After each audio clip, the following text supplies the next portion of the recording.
صحابہ غلام دوستو السلام علیکم ورحمۃ اللہ وبرکاتہ۔ ماشاءاللہ یہ خوبصورت اتحاد دیکھ کر بڑی خوشی ہو رہی ہے اور یقیناً آپ کو بھی ہو رہی ہوگی۔ اور ادھر ہاتھ اٹھا کے ماشاءاللہ تو قائدین تشریف فرما ہے، حضرت دشانی صاحب ہمارے مہمان خصوصی اور حضرت اقدس تشریف فرما ہے۔ تو وقت نہیں ہے، میں عرض کر رہا ہوں ایک مطالباتی اشعار۔ اصحاب محمد کی خاطر سبحان اللہ، اصحاب محمد کی خاطر ہم اپنی جان لٹا دیں گے۔ اصحاب محمد کی خاطر ہم اپنی جان لٹا دیں گے۔ اصحاب محمد کی خاطر ہم اپنی جان لٹا دیں گے۔ ہم ان کی شان اور عظمت کا، ہم ان کی شان اور عظمت کی عالم میں دھوم مچا دیں گے۔ محمد کی خاطر ہم اپنی جان لٹا دیں گے۔ ہم ان کے ہی گن گائیں گے، ہم ان کے ہی گن گائیں گے، جنہیں چن کر رب نے بھیجا ہے، جنہیں چن کر رب نے بھیجا ہے۔ محبوب خدا کے پیارے ہیں، محبوب خدا کے پیارے ہیں، نعرے ان کے لگوائیں گے۔ اور یہ مطالبہ آج معاشرہ اسٹیج پر ہمارے امن کمیٹی والے بیٹھے ہیں، شعر سنیے، عرض کر رہا ہوں۔ ہے جن کا ہے جس کا فقط مطالبہ یہ ہے، جس کا فقط مطالبہ یہ، ذرا اٹھ کر کہہ دے حاکم سے، ذرا اٹھ کر ذرا اٹھ کر کہہ دے حاکم سے، اے حاکم ان گستاخوں کو، اے حاکم ان گستاخوں کو بتلا کب موت سزا دے۔ گستاخ صحابہ کو، گستاخ صحابہ کو، گستاخ رسول کو، گستاخ رسول کو، گستاخ صحابہ کو، دشمن صدیقہ دیکھ ذرا، دشمن صحاب آ دیکھ ذرا، صدیقہ دیکھ ذرا، دشمن صدیقہ دیکھ ذرا، ہے سنی قوم بیدار ہوئی، سنی قوم بیدار ہوئی، حرمت اصحاب پہ کٹنے کا، حرمت اصحاب، ہاتھ اٹھا کے، حرمت اصحاب پہ کٹنے کا، حرمت اصحاب کٹنے کا، ہم یہ بات دل میں جگا دیں گے۔ اصحاب محمد کی خاطر ہم اپنی جان لٹا دیں گے۔ نعرہ نعرہ نعرہ سنی، نعرہ نعرہ نعرہ سنی، حرمت رسول پر، حرمت رسول پر، حرمت صحابہ پر، حرمت اہل بیت پر۔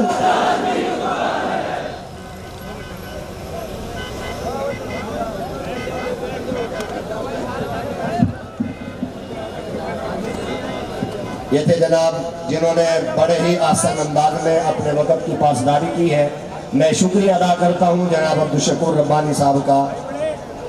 اب میں بلا تاخیر دعوت خطاب دوں گا، صرف 3 منٹ کے لیے ترجمان جمعیت علماء اسلام JOS جناب حضرت مولانا سید یوسف شاہ صاحب کو آپ سے درخواست ہے کہ آپ ان کا کھڑے ہو کر استقبال فرمائیں۔ نعرہ تکبیر، شان رسالت،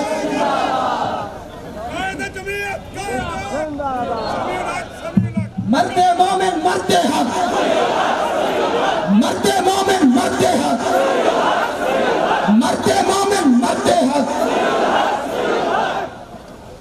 نحمده ونصلي على رسوله الكريم أما بعد فأعوذ بالله من الشيطان الرجيم بسم الله الرحمن الرحيم رضي الله عنهم ورضوا عنه صدق الله مولانا العظيم انتہائی قابل قدر علماء کونسل کے قائدین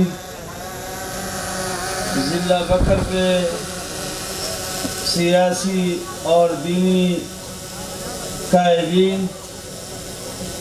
اور میرے انتہائی غیور مسلمان بھائیوں، آج کا یہ عظیم اجتماع، اس میں شرکت ایک سعادت سمجھ کر کے کر رہا ہوں۔ یہ جو ہم نے 6-7 گھنٹے سفر کیا ہے صرف عظمت صحابہ کے نام کے لیے کیا ہے، اور اس لیے کیا ہے کہ خریداران یوسف میں ہمارا نام بھی شامل ہو جائے۔ الحمدللہ یہ ہمارا نظریہ بھی ہے، یہ ہمارا سوچ بھی ہے، یہ ہمارا مشن بھی ہے، یہ ہمارا پروگرام بھی ہے، یہ ہمارا ماٹو بھی ہے، اور دنیا نے بھی دیکھ لیا ہے کہ میرے قائد نے 83 سال کی عمر میں ناموس رسالت کے لیے شہادت پیش کر دیا۔ میرے اللہ قائد نے، میرے شہید قائد مولانا سمیع الحق نے اس پیرانہ سالی میں، بڑھاپے میں، 83 سال میں ختم نبوت کے عنوان سے اپنے آپ کو قربان کر دیا، لیکن صحابہ کے دفاع سے پیچھے نہیں ہٹایا۔ اس سے پہلے بھی پارلیمنٹ میں الحمدللہ یہ سعادت بزور بازو نے تعالی بخشت خدا بخش اللہ، یہ اعزاز بھی ہمیں حاصل ہے کہ میرے شہید قائد مولانا سمیع الحق نے سینٹ میں شریعت بل پیش کر دیا تھا، اور اس کے ساتھ ساتھ ایک دفاع صحابہ بل بھی پیش کیا تھا، لیکن افسوس کہ اس کے منظور ہونے میں کامیاب نہ ہو سکے۔ ہم الحمدللہ آج بھی جماعتی سطح پر بھی، انفرادی سطح پر بھی الحمدللہ صحابہ کے عظمت پر اپنے آپ کو قربان کرنے کو سعادت سمجھتے ہیں۔ انشاءاللہ ہم نے پہلے بھی قربانیاں دی ہے، اور اب بھی اور آگے بھی انشاءاللہ جمعیت علماء اسلام جس طرح آج بکر میں یہاں قیادت کر رہی ہے، آپ کے سامنے مولانا ذوالقرنین موجود ہے، آپ کے سامنے مولانا عبید الرحمن موجود ہے، انشاءاللہ پورے ملک میں مولانا حامد الحق کی قیادت میں ہمارے جمعیت علماء اسلام کے کارکن آپ سے آگے ہوں گے، آپ کے ساتھ ہوں گے، اور آپ کے ساتھ شانہ بشانہ چلیں گے انشاءاللہ۔ للکار ہے، للکار ہے، للکار ہے، للکار ہے۔ ماشاءاللہ یہ تھے جناب ترجمان جمعیت علماء اسلام پاکستان JOS، بڑے آسان انداز میں گفتگو فرماتے ہوئے آپ کی مکمل سرپرستی کا وعدہ کر چکے ہیں کہ ہماری جہاں بھی آپ کو ضرورت ہوگی انشاءاللہ آپ بعد میں پہنچیں گے، ہم وہاں پہلے ہوں گے۔ میں پھر شکریہ ادا کرتا ہوں۔ اس وقت سٹیج پر بہت سارے علماء کرام موجود ہیں، ابھی تشریف لائے ہیں جناب انٹرنیشنل ختم نبوت کے مرکزی امیر جناب حضرت مولانا الیاس چنوٹی صاحب، ان کا بھی چند لمحات میں آپ کے سامنے بیان ہوگا۔ اب میں بلا تاخیر آپ حضرات کی خدمت میں ماہر گفتگو کرانا چاہتا ہوں جناب قائد جمعیت علماء اسلام صاحبزادہ شہید ناموس رسالت حضرت مولانا سمیع الحق شہید رحمت اللہ علیہ۔ میری مراد جناب امیر جمعیت علماء اسلام صاحبزادہ حضرت مولانا حامد الحق حقانی صاحب ہے کہ وہ تشریف لائیں اور اپنے خیالات کا اظہار۔ قائد جمعیت، قائد حق، مرد مجاہد، مرد حق، مرد مجاہد، مرد حق، مرد مجاہد، مرد حق، حضرت مولانا حامد الحق حقانی، حضرت مولانا حامد الحق حقانی۔ اعوذ باللہ من الشیطان الرجیم، بسم اللہ الرحمن الرحیم، نحمد و نصلی علی رسول الکریم، اما بعد، واعتصموا بحبل اللہ جميعا ولا تفرقوا۔ کی محمد سے وفاتون تو ہم تیرے ہیں، یہ جہاں چیز ہے کیا لوح و قلم تیرے ہیں۔ میرے بہت ہی قابل صد احترام بزرگان دین، اہلیان اسلام، الحمدللہ آج دل خوش ہوا جو جس اتحاد کے دائی اور خواہش مند ہمیشہ میرے والد شہید شیخ الحدیث حضرت مولانا سمیع الحق شہید رہے، الحمدللہ جس سٹیج پہ میں وہ منظر دیکھ رہا ہوں کہ اس بکر شہر کی تمام دینی تنظیمیں یکجا ہیں اور اتفاق اور اتحاد سے تمام مسلکی اور فرقوں اور تمام اختلافات بلا کے، سیاسی اختلافات بلا کے پاکستان کی یکجہتی کے لیے، اسلام کی سربلندی کے لیے، صحابہ کرام کی عظمت کی سربلندی کے لیے یہاں بیٹھے ہوئے ہیں۔ بے شک میں ان کو مبارکباد دیتا ہوں اور میری خواہش بھی ہے کہ آپ لوگ جہاں ہماری جماعت جمعیت علماء اسلام کے کارکن اور رہنما جماعت کے لیے کام کرتے ہیں تو آپ کے پاس ایک متفقہ سٹیج ہے، آپ بکر شہر میں دفاع پاکستان کونسل بنائیں، ہر ضلع میں، ہر شہر میں، ہر صوبے میں اس کو بغیر کسی سیاسی مقاصد کے اللہ اور رسول کے لیے اور پاکستان کی محبت کے لیے ایک رہیں، اور جو بھی قومی ایشوز آتے ہیں، اسلامی ایشوز آتے ہیں، اس پہ اتفاق کر لیا کریں گے۔ میں سمجھتا ہوں کہ آج امت مسلمہ پوری طرح تکلیف میں ہے۔ فلسطین کی حالت دیکھیں، کشمیر کی حالت دیکھیں، افغانستان کے اندر جہاد 40 برس سے جاری ہے، ابھی تک وہاں کے مسلمانوں کے مسائل حل نہیں ہوئے۔ کشمیری بیچارے جس اذیت اور تکلیف سے گھروں میں 1 سال سے زائد ہو گیا قید ہیں، فلسطین بیت المقدس شریف کی آزادی کے لیے مائیں بہنیں قربان ہو رہی ہیں، تو دوسری طرف دیکھ لیں اہل اسلام میں کچھ لوگ غداری کرتے ہیں، وہ اسرائیل کو تسلیم کرتے ہیں۔ ہمیں پوری امید اور یقین ہے کہ ہماری ریاست پاکستان کبھی اسرائیل کو تسلیم نہیں کرے گی، لیکن دوسری طرف پاکستان میں جو لوگ فرقہ واریت پھیلانا چاہتے ہیں اور جو لوگ انبیاء کرام کے پیچھے اور اہل بیت کے پیچھے، صحابہ کرام کے پیچھے، خلفائے راشدین کے پیچھے کھلا میڈیا پہ آ کے بکواسات کرتے ہیں، گالی گلوچ کرتے ہیں اور ان کی توہین کرتے ہیں، ان کی زبانیں میں سمجھتا ہوں کہ کاٹ دینی چاہیے اور حکومت کو فوری ان کی گرفتاری کا اعلان کرنا چاہیے۔ آج اگر حکومت اپنے آپ کو کمزور سمجھتی ہے، عدالتی نظام قرآن کے مطابق نہیں، انگریز کے مطابق ہے، انگریزی اور ہندوستانی قوانین کے مطابق ہے، یہاں ہماری ماں بہن بیٹی کا ریپ موٹر وے پہ ہوتا ہے، لیکن جب تک آپ اصل مجرموں کو کیفر کردار تک پہنچاتے نہیں، کس طرح پاکستان میں امن ہو سکتا ہے؟ یہاں کیسے خوشحالی آ سکتی ہے؟ سود کا نظام جب تک پاکستان میں ختم نہیں ہوگا، غربت کیسے ختم ہوگی؟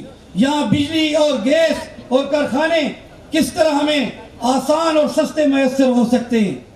میں سمجھتا ہوں کہ اس وقت ساری جماعتیں اپنی کوشش کر چکی ہیں، سارے سسٹم پاکستان میں آزمائے جا چکے ہیں۔ خدا کی زمین پر خدا کا نظام نافذ العمل ہونا چاہیے کہ نہیں؟ پاکستان میں جب تک اسلامی نظام کا نفاذ نہیں ہوگا تو اس وقت پاکستان اپنے پاؤں پہ کھڑا نہیں ہو سکتا۔ آج پاکستان اسی لیے آزاد ہوا تھا، ہماری ماؤں بہنوں بیٹیوں نے جو قربانیاں دیں 1947 میں، اس کا مقصد یہاں نہیں تھا کہ یہاں بڑے بڑے وڈیرے، بڑے بڑے نواب اور بڑے بڑے چودھری اور خان خوانین یہاں پہ حکمرانی کریں، حکومتیں کریں، غریبوں کو لوٹیں اور کسوٹیں، کرپشن عام ہو۔ یہاں پہ اس لیے ہم نے پاکستان آزاد کیا تھا کہ ایک اسلامی معاشرہ ہو جہاں پہ مسجد کا تقدس ہو، خانقاہ کا تقدس ہو، مدرسے کا تقدس ہو، علماء کا تقدس ہو، مولوی کا تقدس ہو، اس رسول اللہ صلی اللہ علیہ وسلم کی پگڑی کا تقدس ہو۔ تو آج میں ان حکومتوں سے کوئی امید تو نہیں رکھتا، لیکن جو ایک سسٹم اور نظام چلا رہا ہے تو ان سے میں انصاف مانگتا ہوں کہ جو رسول اللہ صلی اللہ علیہ وسلم کی توہین کر بیٹھے اور جو قادیانی اپنے آپ کو نبی کہے، اس کے لیے بیچارے خالد کو پشاور میں قید کیوں ہوا ہے، اس کو آزاد ہونا چاہیے کہ نہیں آزاد ہونا چاہیے؟ دوسری طرف آپ دیکھیں کہ جو گستاخیاں ہمارے مختلف مسالک کے لوگ صحابہ کرام اور خلفائے راشدین کی کر رہے ہیں، ان کی پشپنائی کی جا رہی ہے، ان کو پاکستان سے نکال کے لندن پہنچایا جاتا ہے. یہ سب دل آزاری ہے. پاکستان کے لوگ اگر متنفر ہو گئے اور ان میں بغاوت ہو گئی تو یہ کسی طور سے ٹھیک نہیں ہوگا پاکستان کی سالمیت سے. میں سمجھتا ہوں کہ ہم افواج پاکستان کا کبھی برا نہیں چاہیں گے. جو ہمارے چوکیدار ہیں، جو پاکستان کی حفاظت کرتے ہیں، ہم ان کے متعلق تو مرد آباد نہیں کہہ سکتے. اس لیے ہم ہندوستانی فوج کو تو نہیں کہیں گے کہ پاکستان کی حفاظت کرو. لیکن دوسری طرف جو نیب جو ظلم کر رہی ہے، ٹھیک ہے، کرپٹ لوگوں کو بھی آپ پکڑتے ہیں، بڑے بڑے ڈاکوں کو بھی pکڑتے ہیں، لیکن بعض لوگوں کی آپ پگڑیاں اچھالتے ہیں سیاست کے لیے. تو اس وجہ سے آج ملک اس نہج پہ پہنچ گیا ہے کہ اختلافات بڑھ رہے ہیں. میں سمجھتا ہوں کہ ملک کی تمام دینی سیاسی طاقتوں کو ایک بڑا پلیٹ فارم اور اتحاد بنانا چاہیے. چاروں طرف سے پاکستان کو دشمنوں نے گھیرا ہوا ہے. یہاں قوت اور محبت کی فضا علماء اور سٹیج پہ جتنے اللہ اور رسول سے اور صحابہ کرام اور خلفائے راشدین اور اہل بیت سے محبت کرنے والے ہیں، وہ اگر گلی گلی شہر شہر پہنچیں گے، یہ اسٹیج سجائیں گے، تو پاکستان انشاءاللہ استحکام کی طرف جائے گا، سالمیت کی طرف جائے گا اور اسلامی شریعت کے نظام کی طرف جائے گا. اور اس دن جہاد افغانستان کے عظیم مجاہد، ناموس رسالت کے عظیم مجاہد، جرنیل پاکستان مولانا سمیع الحق شہید کے قاتل بھی تختِ دار پہ ڈی چوک پہ انشاءاللہ وہاں پہ لٹکیں گے. وصلی اللہ تعالیٰ خیر خلقی محمد و آلہ صحابہ اجمعین. میں ایک دفعہ تمام اپنے بزرگان، نوجوانوں کو اور جتنے علماء تمام مسالک سے بیٹھے ہوئے ہیں اور ان کے اندر کوئی کسی کے ماتھے پہ کوئی پریشانی نہیں ہے، تو یہ مجھے امید ہے انشاءاللہ کہ اگر ہم تھوڑی سی محنت کریں تو جو بزرگوں نے خواب دیکھا تھا کہ پاکستان کو متفق اور متحد کریں گے، سیاسی اغراض، مقاصد اور کرسیوں کی جنگ سے بالا تر ہو کے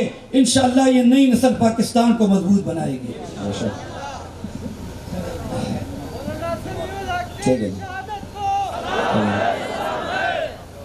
یہ تھے جناب قائد جمعیت علماء اسلام JOS پاکستان. ہمارے پاس مہمان موجود ہیں. تمام ضلع رہنماؤں سے اگر کسی کا شکریہ ادا نہیں کر سکا یا کسی کا اسٹیج پر نام نہیں لیا گیا، میں انتہائی معذرت کروں گا، کیونکہ مجھے تو ہر چہرے سے ایک ذمہ دار نظر آ رہا ہے. ایسے انداز میں وہ جذبات میں نعرے لگا رہے ہیں کہ جیسا کہ کل یہاں سے چلنے کے بعد خود وہ عظمت صحابہ کا پرچم لے کر پورے ملک میں چلے گا. چلے گے یا نہیں چلے گے انشاءاللہ؟ میرے دوستو، اس سے قبل کہ میں اپنے مہمان حضرات کو دعوت دوں، میں اپنی ضلعی انتظامیہ، DCO بکھڑ، سیکورٹی آفیسر اور اسپیشل برانچ جتنے بھی ہمارے ادارے ہیں انہوں نے ہمارے ساتھ تعاون کیا ہے، تو آج عظمت صحابہ کا یہ مارچ منعقد ہوا ہے. تو میں متحدہ علماء کونسل کی طرف سے میں تمام اداروں کا، بالخصوص DPO اور DCO صاحب کا تہہ دل سے ممنون اور مشکور ہوں کہ انہوں نے عظمت صحابہ کے لیے جس حد تک ہمارا ساتھ دے سکتے تھے وہ دیا ہے. میرے دوستو، صحابہ تو سب کے ہیں. حضرت فرما رہے تھے کہ اگر موٹر وے پر کسی کا ریپ ہوتا ہے تو اس کے لیے قانون بن جاتا ہے، تو پھر صحابہ کرام کی اگر کوئی گستاخی کرے اس کے لیے قانون کیوں نہیں بنتا؟ بننا چاہیے، نہیں بننا چاہیے؟ جیسے اس کے لیے آپ لوگوں نے اپنے مناسب نیت کے ساتھ قانون بنایا، تو ہم یہ مطالبہ کرتے ہیں. اصل تو قائد محترم حضرت مولانا عطا محمد بشانی صاحب آپ سے سب کچھ کہیں گے، لیکن ضلع بکھر متحدہ علماء کونسل کی طرف سے میں آپ سے کہنا چاہوں گا، اس عوام اور مجمع کی وساطت سے کہنا چاہوں گا کہ جو صحابہ کی گستاخی کرتا ہے اس کی زبان کاٹنے کا قانون بناؤ. بنانا چاہیے یا نہیں بنانا چاہیے؟ اگر آپ یہ چاہتے ہیں کہ یہ قانون نافذ ہو تو ہاتھ کھڑا کر کے ساتھ دیں. یہ قانون بننا چاہیے یا نہیں بننا چاہیے؟ ایک بات اور میں بڑی جرأت سے کہنا چاہتا ہوں علماء سے معذرت کے ساتھ، کہ اگر ہم کسی ذات یا شخصیت کو گالی دیتے ہیں، ہم پر فورس شرور لاگو کر دیے جاتے ہیں، ہم پر پابندیاں عائد کر دی جاتی ہے. کیا تو نے کبھی سوچا ہے یہ تو تیرا باپ، تیرا بھائی، تیری ماں کی بات ہے، تو صدیق اکبر کو گالی دی، نہ تو نے فورس شرور اس پہ لگایا ہے اور نہ تو نے کوئی انتقامی بات کی ہے. تو میں آج یہ مطالبہ کرتا ہوں، سب سے پہلے انہیں ایک ایک سال کے لیے نظر بند کریں جنہوں نے صحابہ کی گستاخی کی ہے۔ آپ اس بات میں میرا ساتھ دیں گے؟ ایک سال کے لیے نظر بند ہونے چاہیے نہیں ہونے چاہیے؟ جو صحابہ رسول کی گستاخی کریں گے ان کو نظر بند ہونا چاہیے یا نہیں ہونا چاہیے؟ ان کو بھی فوج شیڈول میں آنا چاہیے یا نہیں آنا چاہیے؟ اگر آپ صحابہ محمد کے دشمن کو فوج شیڈول میں نہیں ڈالتے تو پھر آج کا یہ اجتماع تمہیں بتا رہا ہے کہ فوج شیڈول کی کوئی اہمیت یہ نہیں ہے۔ ہمارے تمام قائدین میدان میں اتریں گے، آپ ساتھ دیں گے، قربانی دینی پڑی ساتھ دیں گے، آپ کو ساتھ چلنا پڑا ساتھ دیں گے۔ میں پھر آپ جتنے حضرات سرگودا سے تشریف لائے، لیا سے تشریف لائے، ڈیر اسمیل خان سے تشریف لائے اور بڑی مختصر سی دعوت میں ماشاءاللہ عظمت صحابہ کا اجتماع آج یہاں پر جمع ہو چکا ہے۔ میں تمام آنے والے حضرات کا شکریہ ادا کرتا ہوں۔ اب میں مائک دیتا ہوں حضرت مولانا عبداللہ راشد صاحب کو کہ وہ حضرت شیخ القرآن کو دعوت خطاب۔ اب اس عظیم الشان ٹھاٹھے مارتے ہوئے سمندر سے دعوت خطاب دی جاتی ہے جانشین شیخ القرآن مولانا غلام اللہ خان رحمہ اللہ، جمعیت اشاعت التوحید و سنہ صوبہ پنجاب کے امیر، جامعہ تعلیم القرآن راجہ بازار راول پنڈی کے محتمم، قائد جمعیت اشاعت التوحید حضرت مولانا اشرف علی صاحب مدظلہ العالی۔ نعرہ تکبیر!